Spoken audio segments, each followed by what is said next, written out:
Muara Enim bersiap menjadi tuan rumah Pekan Paralimpik Provinsi atau Peparprov 2017 setelah melakukan rapat koordinasi bersama Dispora Sumsel. Menurut Rian Yohwari, Ketua NPC Sumsel mengatakan, untuk Peparprov 2017 ini merupakan yang pertama dan Muara Enim menjadi tuan rumah.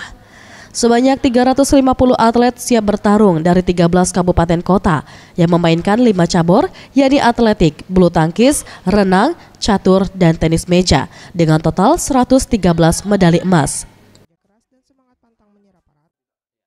Cukup rasanya sekarang ini di seluruh kabupaten kota kan punya pembinaan, ya kan, jadi ada beberapa kabupaten kota yang sudah teranggarkan, sudah bagus kan. Jadi kalau kita lihat sekarang persaingan juga akan merata, ya kan.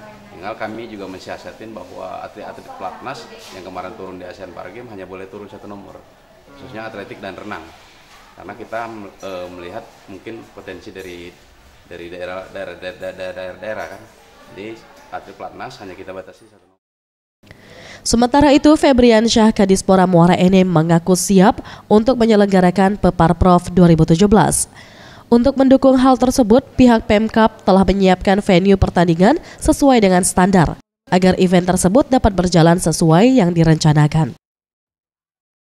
Sebagai tuan rumah Peparprov yang pertama di Sumatera Selatan, persiapan ya saya kira kita udah mulai, kemarin sudah lapor ke Pak Bupati, prinsipnya beliau. Tim Liputan Sriwijaya TV.